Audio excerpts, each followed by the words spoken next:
საზოგადოებას არ შემოგვიდგა. ამას რა ჩანს ერთობა პერსონალს გაუმარ.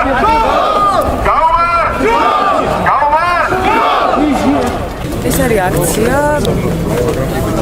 ხელისუფლების გადახდის მოთხოვნით, რა თქმა უნდა, ეს არის პატარა აქცია ზუგდიდში, უბრალოდ ჩვენ დავანახავთ ხელისუფლებას, როგორ უნდა ჩატარდეს მშვიდობიანი აქცია.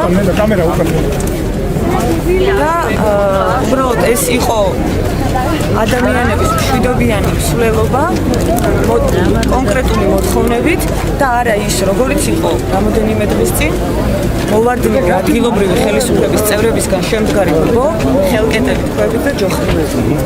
დღეს ყავს მარიონეტი ხელისუფლება.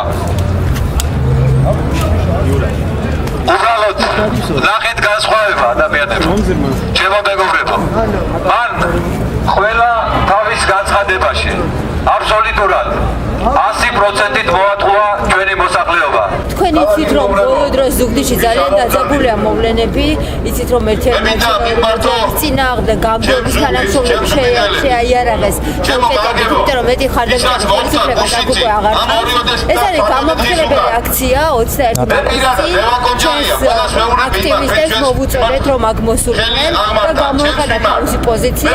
ჩვენ ეს არის გამოფხილებელი აქცია და მთავარი დიდი აქცია გაიმართება 21 მარტს თბილისში და ხელისუფლებას მოვუწოდეთ რომ თავისი უნარობის უნიათობის გამო ქვეყნის კრიზისში შეყვანის გამო გადაუდგა თანამდებობები დღეს გვინდა ეს ზუგდიდში ერთი ორი დღით ადრე ამ აქციას